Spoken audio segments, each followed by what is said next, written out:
In a small, dimly lit hospital room in Chicago, the air was heavy with the sterile scent of antiseptic and the quiet hum of medical machines.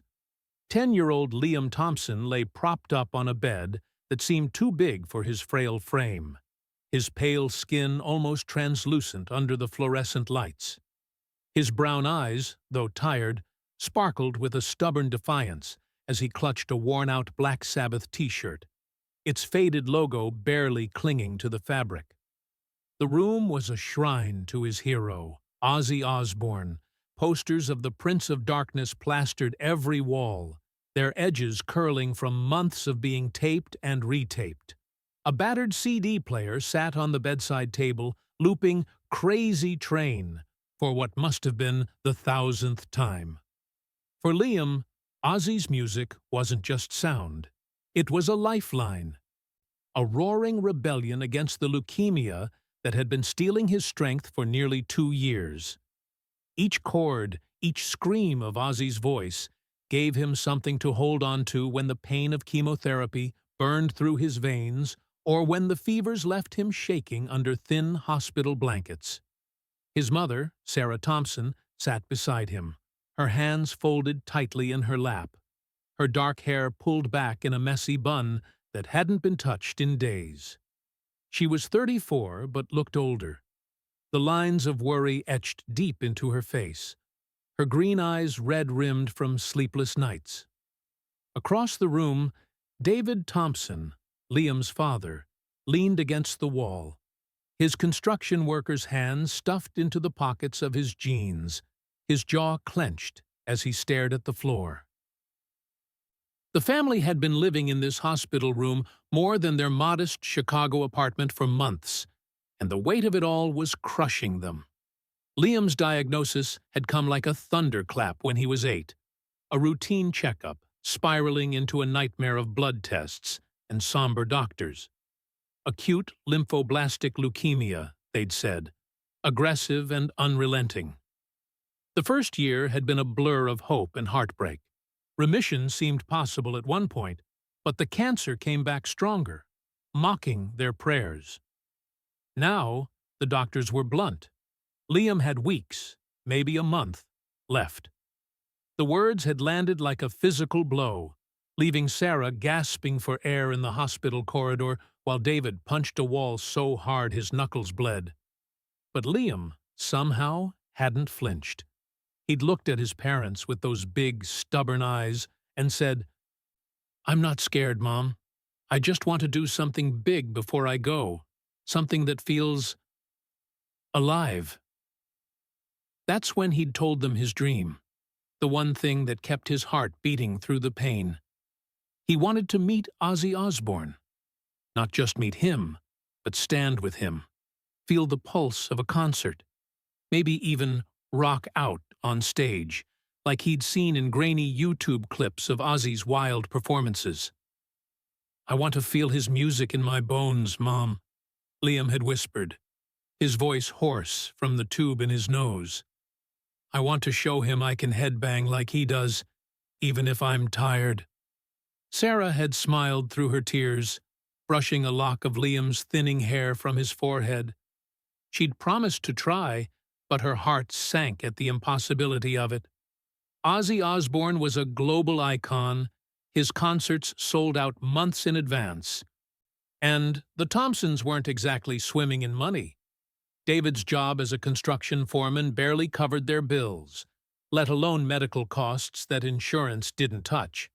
But Liam's wish wasn't just a whim, it was a fire that kept him fighting, and Sarah couldn't let it flicker out. She spent nights hunched over her laptop, scouring ticket sites, emailing fan clubs, even reaching out to a distant cousin, Emily, who lived in London and worked as a low-level assistant at a music agency. "Please, Em," Sarah had typed in a desperate email at 3 a.m., her fingers trembling. "Liam's got no time left. He loves Ozzy. If there's any way at all, to get us to his Wembley show, I'll owe you everything." Emily had called the next day, her voice hesitant but kind. "Sarah, it's a long shot. Wembley's huge, and Ozzy's team is impossible to reach. But I'll try. I know a guy who knows a guy at the venue. No promises, okay?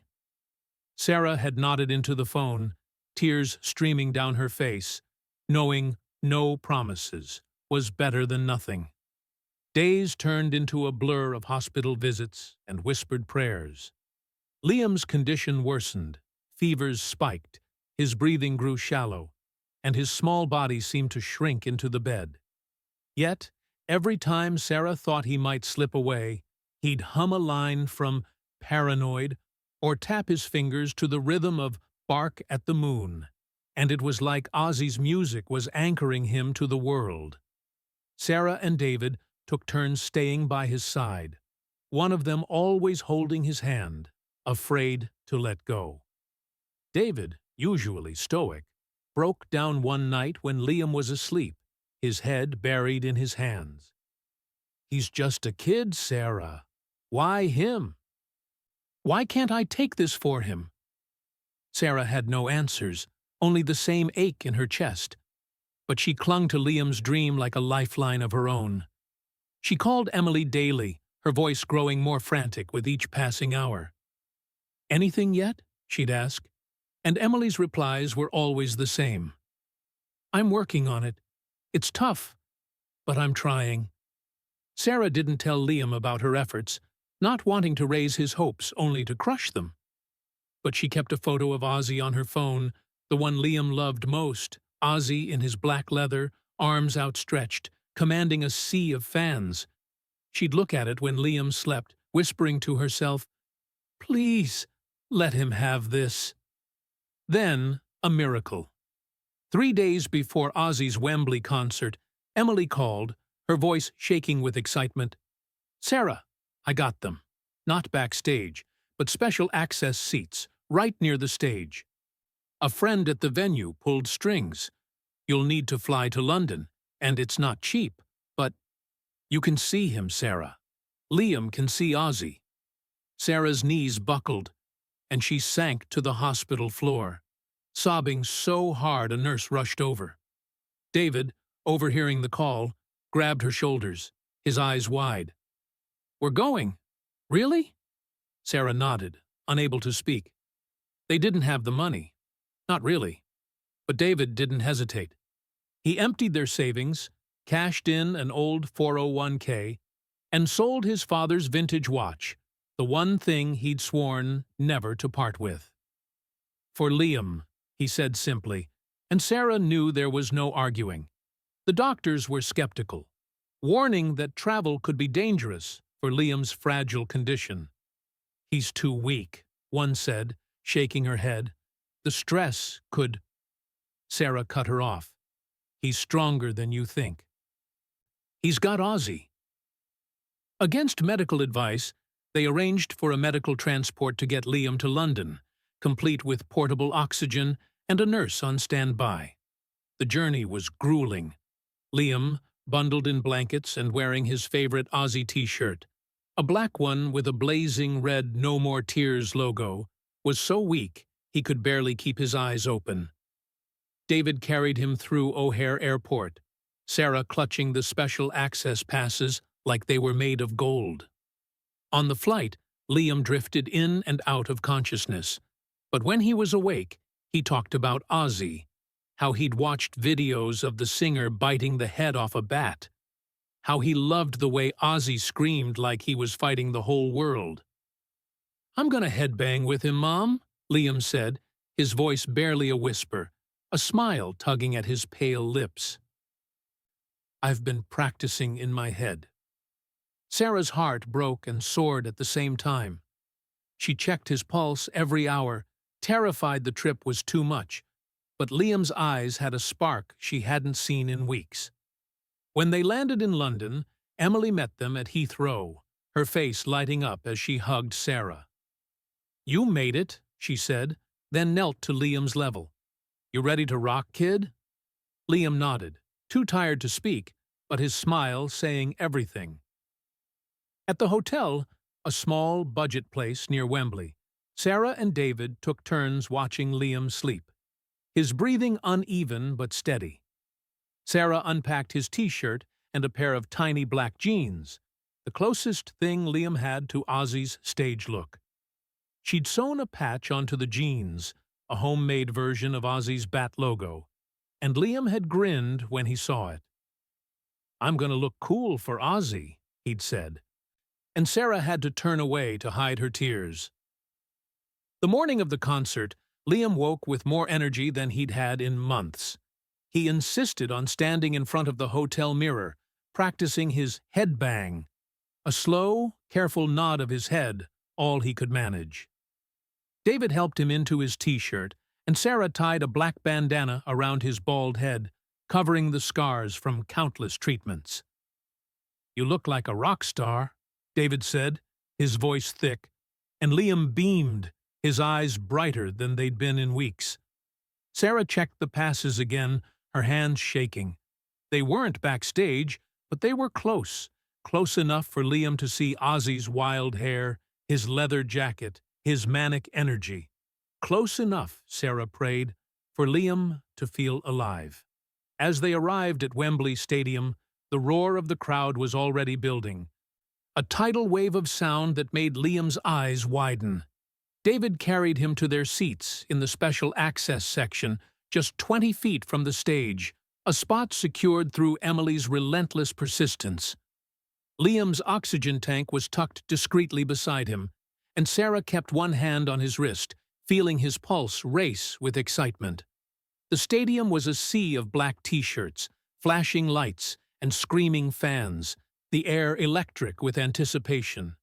Liam clutched a glow stick Emily had given him, waving it weakly, but with all the strength he had. "He's coming, Mom," he whispered, his voice barely audible over the crowd. "Ozzy's coming."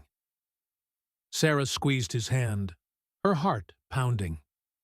She didn't know if Liam could handle the noise, the lights, the chaos. She didn't know if they'd made the right choice bringing him here. But as the stage lights flared and the opening chords of Crazy Train ripped through the air, Liam's face lit up like a star, and Sarah knew this was where he was meant to be. For one night, her son wasn't a patient, wasn't a diagnosis. He was Liam Thompson, Ozzy Osbourne's biggest fan, ready to feel alive. The air inside Ozzy Osbourne's tour bus was thick with the scent of leather, cigarette smoke, and the faint tang of whiskey lingering from the night before. Parked behind Wembley Stadium, the bus was a temporary sanctuary, a cocoon of chaos where Ozzy could escape the world's expectations for a few precious hours. He sat slouched in a worn-out leather chair, his black hair tangled and falling over his shoulders, his signature round sunglasses resting on the table beside a half-empty bottle of water. At 40, Ozzy was a legend, the Prince of Darkness, a man who'd clawed his way from the gritty streets of Birmingham to global stardom with Black Sabbath and then as a solo act. But tonight, as the distant roar of the Wembley crowd began to seep through the bus's tinted windows, he felt less like a rock god and more like a man teetering on the edge of something he couldn't name. His hands, adorned with heavy silver rings, fidgeted with a crumpled pack of cigarettes, though he hadn't smoked in weeks. His bandmates, Zakk Wylde on guitar, Mike Inez on bass, and Randy Castillo on drums, were scattered around the bus, laughing over some crude joke, their voices a familiar hum that usually grounded him. But tonight, Ozzy was somewhere else, his mind a storm of doubt and restless energy. He stared at the ceiling, the weight of his career pressing down on him like a lead blanket. Ozzy had been in the game for over 2 decades, from Black Sabbath's raw, heavy riffs in the 70s to his solo career's wild, theatrical highs in the 80s. He'd bitten the head off a bat, survived drug-fueled scandals, and faced down critics who called him a devil worshipper, a menace, a caricature. He'd laughed it off, played the part, leaned into the madness because that's what the fans loved. The wild, unpredictable Ozzy who screamed, let's go fucking crazy, and meant it. But lately, the mask felt heavy. He was tired, not just physically, though the years of touring and excess had left his body battered, his voice rougher than it used to be. It was deeper than that, a soul-deep exhaustion that came from wondering if he was still the man he'd set out to be. Was he still the kid from Birmingham who'd found freedom in music, who'd channeled his anger and pain into songs that made people feel less alone? Or had he become a product, a brand, a cartoon version of himself churned out for sold-out stadiums? The thought gnawed at him, especially tonight, with Wembley looming, a massive 65,000-strong crowd expecting the Prince of Darkness to deliver chaos and catharsis. He glanced at a crumpled letter on the table, one he'd read a dozen times since it arrived a week ago. It was from a fan in Ohio, a 20-something who'd written in shaky handwriting about how Iron Man had pulled him through a dark spiral after his brother's death. "Your music made me feel like I could fight," the kid had written, "like I wasn't alone." Ozzy had kept the letter close, rereading it when the doubts crept in. It reminded him of why he'd started this in the first place, not for fame or money, but for connection, for giving voice to the misfits and the broken. He'd gotten thousands of letters like it over the years, but this one hit different. Maybe it was because he was older now, or because his own kids, Amy, Kelly, and Jack, were growing up, forcing him to think about legacy, about what he'd leave behind beyond the headlines and the shock value. He wanted to matter, not just as a performer, but as a person. But how do you do that when you're playing to a sea of faces, each one blurring into the next? His manager, Sharon, had noticed the change in him. Earlier that day, as they'd gone over the set list, she'd tilted her head, her sharp eyes studying him. "You okay, Oz? You're quieter than usual." Ozzy had shrugged, muttering something about jet lag, but Sharon knew better. She always did. "Don't go soft on me now," she'd teased. But there was a gentleness in her voice, a reminder that she'd seen him at his lowest and still believed in him. The band had picked up on it too. Zach, usually a tornado of energy, had been watching Ozzy closely, cracking fewer jokes, offering a quiet, "You got this, boss," before heading to sound check. Even Randy, who lived for the stage's adrenaline, had pulled Ozzy aside earlier, saying, "Man, this crowd's gonna lose their minds tonight. You're gonna kill it." But Ozzy wasn't so sure. He wanted to feel it, the fire, the connection. But something was missing, a spark he couldn't find. As the bus door swung open and a roadie poked his head in, shouting, "30 minutes, Ozzy!" the noise snapped him back to the present. He stood, stretching his stiff joints, and pulled on his leather jacket, the one with the silver studs that caught the stage lights just right. The mirror showed a man who looked the part. Wild hair, dark eyeliner, the snarl ready to go. But his eyes betrayed him, heavy with questions he didn't know how to answer. He grabbed his sunglasses, slipping them on like armor, and headed out into the chaos of backstage.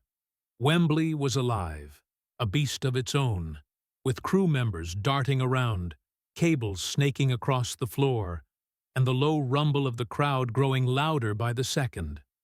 Ozzy moved through it all, nodding at familiar faces, his mind still churning. He passed a group of fans near the barricades, their screams piercing the air. "Ozzy, we love you!" And he flashed a grin, raising his fists, but it felt mechanical. He wanted to feel their energy, to let it fuel him, but there was a wall he couldn't break through. Sound check had been flawless, the band tight and ready. Zach's guitar wailed with that signature bite.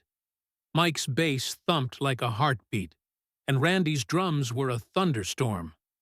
Ozzy had run through War Pigs, and no more tears, his voice holding up despite the strain of the tour.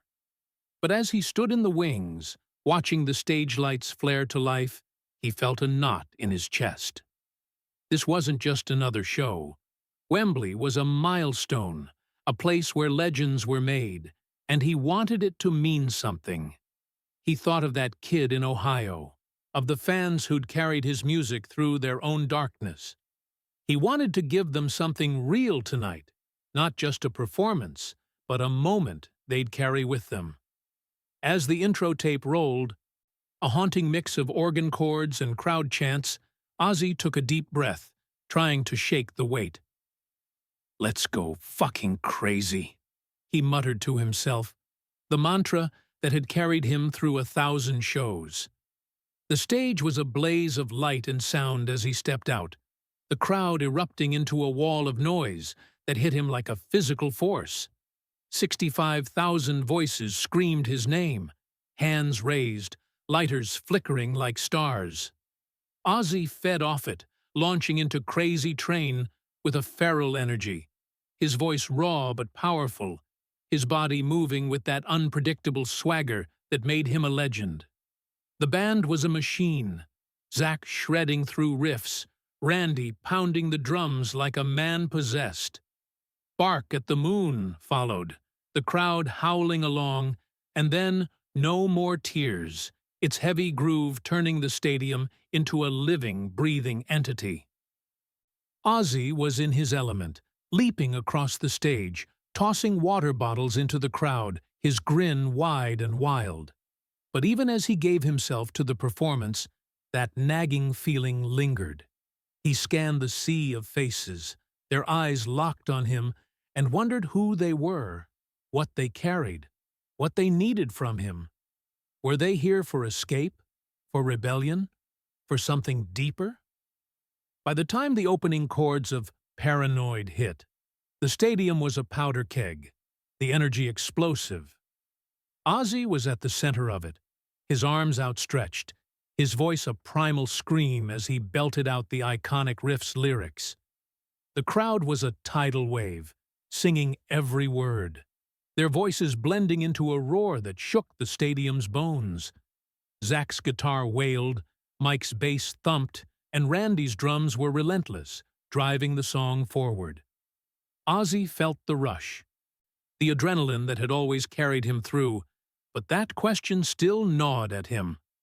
Was this enough? He was halfway through the song, spinning across the stage, his leather jacket catching the lights, when it happened. A sound that cut through the music like a blade. A woman's voice, desperate and raw, screaming from somewhere near the front. "Ozzy, please! My son is dying!" The words hit him like a punch, freezing him mid-step. His band kept playing, but their rhythm faltered, the crowd's roar dimming as heads turned. Ozzy's eyes searched the special access section just 20 feet away, where a woman stood, her face streaked with tears, holding a frail boy in her arms. The stadium seemed to hold its breath, and Ozzy, for the first time in his career, felt the weight of something bigger than the show. Wembley Stadium was a cauldron of sound and light, 65,000 fans surging like a living beast as Ozzy Osbourne tore through Paranoid. The stage vibrated under his boots, the air thick with sweat, smoke, and the raw energy of a crowd pushed to the edge of frenzy. Ozzy was in his element, his black leather jacket glinting under the spotlights, his voice a guttural roar that carried decades of rebellion. Zakk Wylde's guitar screamed, Mike Inez's bass pulsed like a heartbeat, and Randy Castillo's drums pounded with relentless fury. The crowd was a sea of raised fists, black t-shirts, and glowing lighters, every face screaming the lyrics back at Ozzy, their voices blending into a thunderous wave. He spun across the stage, his wild hair flying, feeding off their energy, but that nagging doubt from earlier still lingered in the back of his mind. Halfway through the song, as he pointed into the crowd, belting out, Can you help me? A sound sliced through the music. A woman's voice, raw and desperate, piercing the roar like a knife. Ozzy, please! My son is dying! The words stopped him cold, his hand frozen in midair, his body halting mid-spin. The band faltered, Zach's guitar riff trailing off, Randy's drums slowing to an uncertain beat. The crowd's roar dimmed, a ripple of confusion spreading as 65,000 heads turned toward the source of the cry. Somewhere in the special access section, just 20 feet from the stage. Ozzy squinted through the blinding stage lights, his heart pounding. He'd heard fans shout all kinds of things over the years, proclamations of love, crude jokes, even threats. But this was different. This was a plea. A mother's voice, cracking with a pain he recognized, the kind that came from staring down something you couldn't fight. "Hold up," he said into the microphone, his Birmingham accent thick, his voice carrying over the fading music. The band stopped completely, the stadium falling into an eerie near silence, the hum of the sound system the only noise left. Ozzy raised a hand to his security team, who were already moving toward the front, their walkie-talkies crackling. "Wait!" he barked, waving them off. He stepped to the edge of the stage, shielding his eyes with a ring-covered hand, trying to find her. "Who's that? What's going on?" he called out, his voice softer now, almost gentle. The crowd parted slightly in the special access section, and there she was, Sarah Thompson, standing with tears streaming down her face, holding a frail boy in her arms. The boy, Liam, was tiny, his face pale under a black bandana, his Ozzy t-shirt hanging loose on his skeletal frame. His eyes, though, were wide and bright, locked on Ozzy with a mix of awe and determination. Sarah's voice broke as she shouted again, her words trembling but clear. "This is my son, Liam. He's 10, and he's got leukemia. The doctors say he's got weeks left. He loves you, Ozzy. All he wanted was to see you, to rock with you." Her voice cracked on the last words, and she lifted Liam higher, as if to make sure Ozzy could see him. The boy managed a weak wave, his hand shaking but his smile fierce, like he was summoning every ounce of strength to be there. Ozzy stood frozen, the microphone still at his lips, his mind racing. He'd seen sick kids before, met them at hospitals, signed autographs for them, but this was different. This was his stage, his world, and this mother was begging him to make her son's last dream come true. The crowd was silent now, every eye on the scene unfolding at the front of the stadium. Even the band stood still, Zach's guitar hanging limp, Randy's drumsticks poised but unmoving. Ozzy felt the weight of 65,000 gazes, but it was Liam's eyes that held him. Those stubborn, hopeful eyes that reminded him of himself as a kid, fighting against a world that tried to break him. "All right," Ozzy said finally, his voice low but steady, amplified across the stadium. "What's your name, kid?" Liam, his voice barely a whisper, leaned toward his mother's ear, and Sarah repeated it into the air. "Liam Thompson," she called out. "He's your biggest fan. He's been practicing his headbang for you." The crowd let out a soft, collective gasp, a wave of emotion rippling through the stands. Ozzy nodded, his lips twitching into a small smile. "Liam, huh? You want to come up here, mate?"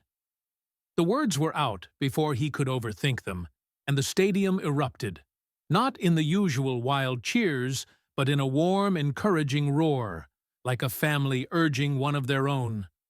Ozzy turned to his security team, gesturing urgently. "Get him up here, now!" The guards moved quickly, parting the crowd with practiced efficiency, escorting Sarah, David, and Liam through a side gate toward the backstage ramp. Ozzy paced the stage, his heart thudding, unsure what he was about to do but knowing he couldn't turn back. Minutes later, The family emerged from the wings, David carrying Liam in his arms, Sarah clutching her son's oxygen tank with trembling hands. The crowd's applause swelled, respectful and heartfelt, as Ozzy met them at the stage's edge. Liam was lighter than Ozzy expected, his body fragile, but his grip strong as David carefully passed him over. Ozzy held him gently, like he was holding something sacred, and carried him to the center of the stage. "Ladies and gentlemen," Ozzy said into the microphone, his voice thick with emotion he hadn't expected to feel. "This is Liam Thompson. He's 10 years old, and he's tougher than all of us put together." The crowd roared again, but it was different. Soft, reverent, like a prayer. Liam, cradled in Ozzy's arms, looked out at the sea of faces, his eyes wide with wonder. "You like Paranoid, Liam?" Ozzy asked, grinning. Liam nodded, his bandana slipping slightly, revealing the pale curve of his scalp. "I love it," he whispered, his voice faint but clear enough for the microphone to catch. The crowd cheered, and Ozzy felt a lump in his throat. He turned to Zach, who was watching with a rare softness in his eyes. "Let's do this right," Ozzy said, then leaned into the microphone. "Liam's gonna help us finish this song. You lot ready to sing with him?" The crowd's response was deafening, a wave of love and support that made the stadium feel smaller, like a single heartbeat. Ozzy set Liam down carefully, steadying him as the boy stood on shaky legs, clutching Ozzy's leather-clad arm. "Zach, give us a slow one," Ozzy called, and the guitarist nodded, strumming the opening chords of Paranoid at half speed, turning the frenetic anthem into something raw and soulful. Ozzy handed Liam a spare microphone, guiding his small hand to hold it. "Sing with me, mate," he said softly, and he started, his voice low and gritty.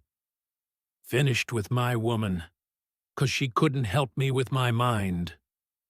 Liam's voice joined in, thin and trembling, but fierce, echoing Ozzy's words. The crowd began to sing along, but quietly, their voices blending into a gentle chorus, like a lullaby for a boy who'd fought too hard for too long. Ozzy stayed close, one hand on Liam's shoulder, steadying him as they moved together across the stage. Liam's head bobbed in a slow, careful headbang, his face lit with a joy that defied his pain. Sarah and David stood in the wings, tears streaming down their faces, their hands clasped tightly. The crowd's singing grew stronger, but it never overwhelmed Liam's voice, as if every one of the 65,000 fans understood the sacredness of the moment.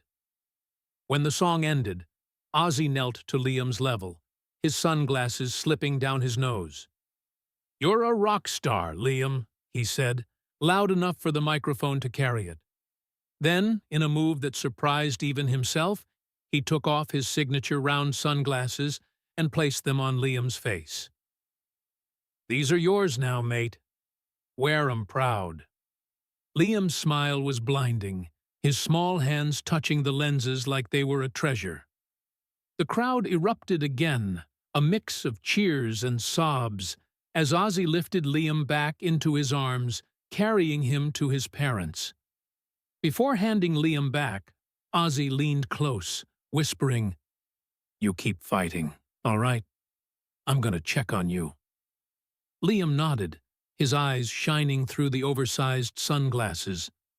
As David took Liam, Sarah grabbed Ozzy's hand, her voice choking. "Thank you. You've given him everything."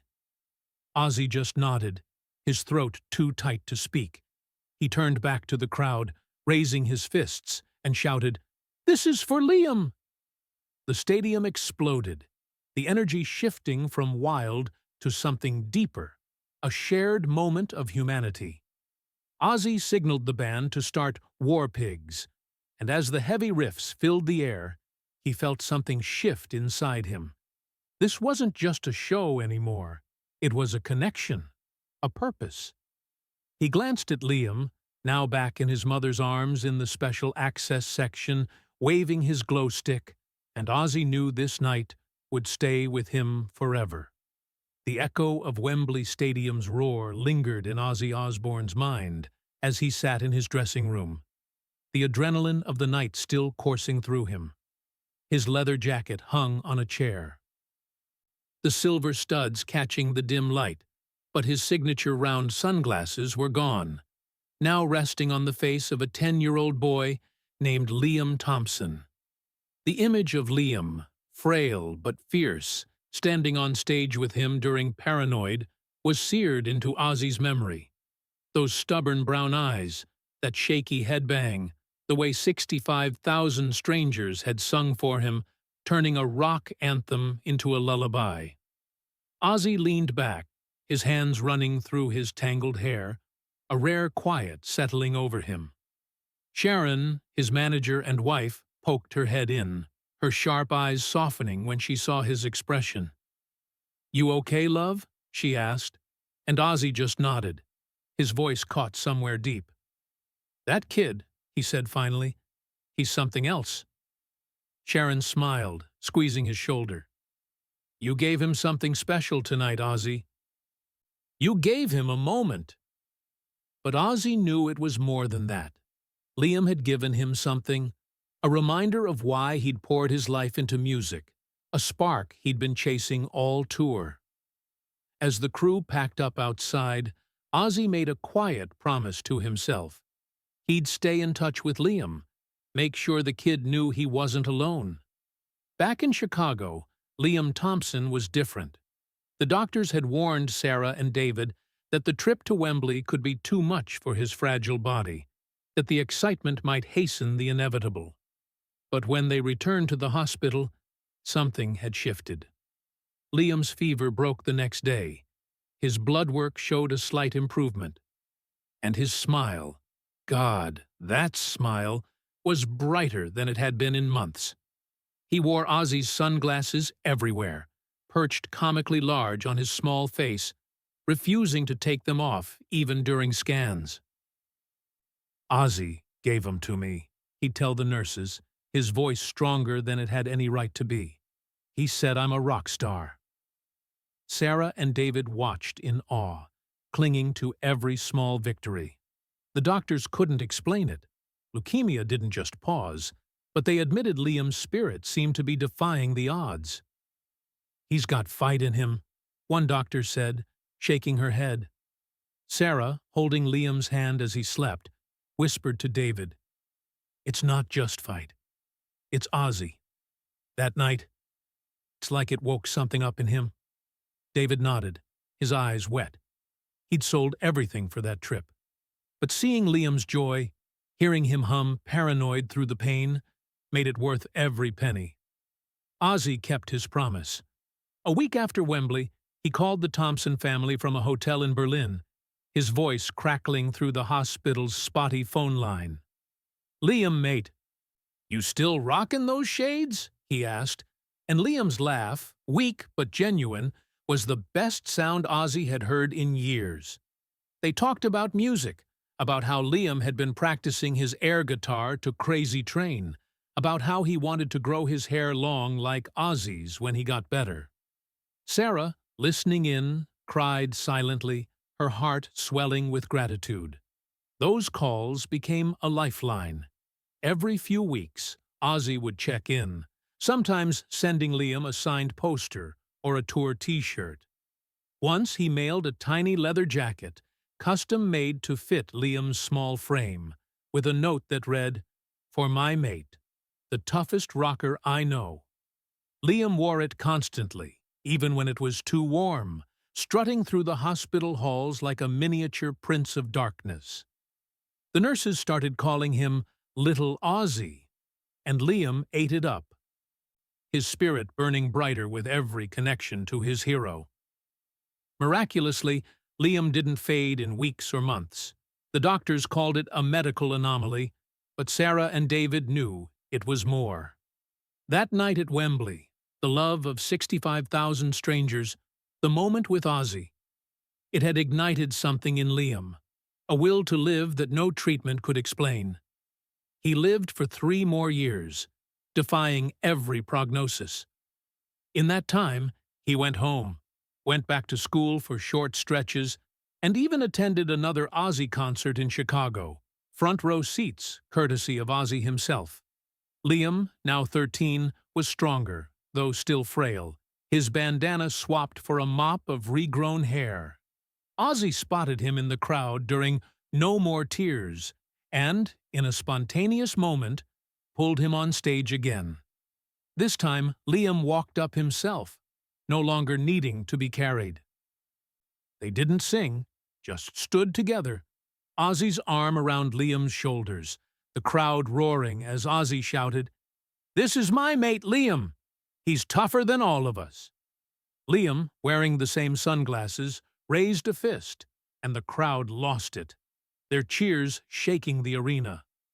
Later, Ozzy included a clip of Liam in a music video for Mama, I'm Coming Home, a brief shot of the boy headbanging, his smile a beacon of light. Sarah, watching the video on MTV, sobbed, knowing that moment would live forever. Ozzy changed too. That night at Wembley rewired something in him. He'd always loved his fans, but Liam's courage, his unyielding spirit, made Ozzy see his concerts differently.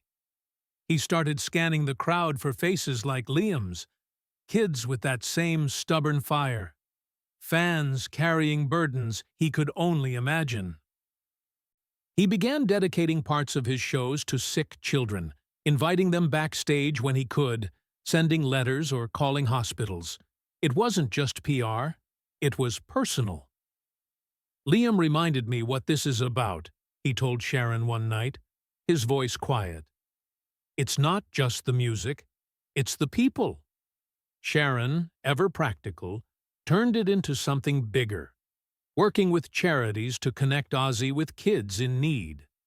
But for Ozzy, it was always about that one night, that one boy who'd looked at him like he held the key to something bigger than fame. When Liam passed, 3 years after Wembley, it was peaceful. He was at home, surrounded by Sarah, David, and his little sister, Emma, who'd been born during his extra years. He was wearing Ozzy's sunglasses, the leather jacket draped over him like a blanket. Sarah held his hand, whispering, "You rocked the world, Liam." David, usually stoic, broke down, kissing his son's forehead. They played Paranoid softly in the background, and Liam's lips curved into a faint smile as he slipped away. The news reached Ozzy during a tour stop in Japan. He locked himself in his hotel room, crying for a kid he'd known only through phone calls and brief moments. He didn't perform that night, a rare cancellation, but he wrote a letter to Sarah and David, his handwriting shaky. Liam was my hero. He showed me what strength is. I'll carry him with me always. Tucked into the letter was a photo from Wembley, Ozzy and Liam on stage, both grinning, the crowd a blur of light behind them. Years later, Ozzy stood at Wembley again, not as a performer but as a visitor. The stadium had changed. New seats, new lights, but a small plaque near the stage caught his eye. It read, "In memory of Liam Thompson, who reminded us to live fiercely and love deeply." Ozzy traced the words with his fingers, his rings clinking against the metal. He was older now, his hair grayer, his body slower, but the memory of that night was as sharp as ever. He thought of Liam's smile, his shaky head bang, the way the crowd had sung for him. He thought of the shows he'd played since, each one carrying a piece of Liam's courage. "You changed me, mate," he whispered, his voice breaking. "You made it mean something." That same night, a young band played Wembley, their first big show. Before they went on, their singer, a kid with wild hair and a leather jacket, noticed the plaque. He asked a crew member about it, and the story of Ozzy and Liam poured out. The singer listened, his eyes wide, and when he took the stage, He scanned the crowd, just as Ozzy had. Halfway through their set, he spotted a girl in a wheelchair near the front, her face lit with the same fire he'd heard about in Liam. He stopped the song, knelt at the stage's edge, and invited her up, dedicating their next number to her. The crowd roared, not with chaos, but with love, their voices rising like a tide. Backstage, Ozzy watched, a faint smile on his lips. He didn't need the spotlight anymore to know what mattered. Liam had taught him that. It wasn't about the stage, the lights, or the screams. It was about the souls watching, the ones who needed a moment of magic, a touch of hope. And as the young band played on, Ozzy slipped away into the night, Liam's sunglasses still tucked in his pocket. A reminder that music, at its best, was a way to make someone's life a little brighter, even if just for one song.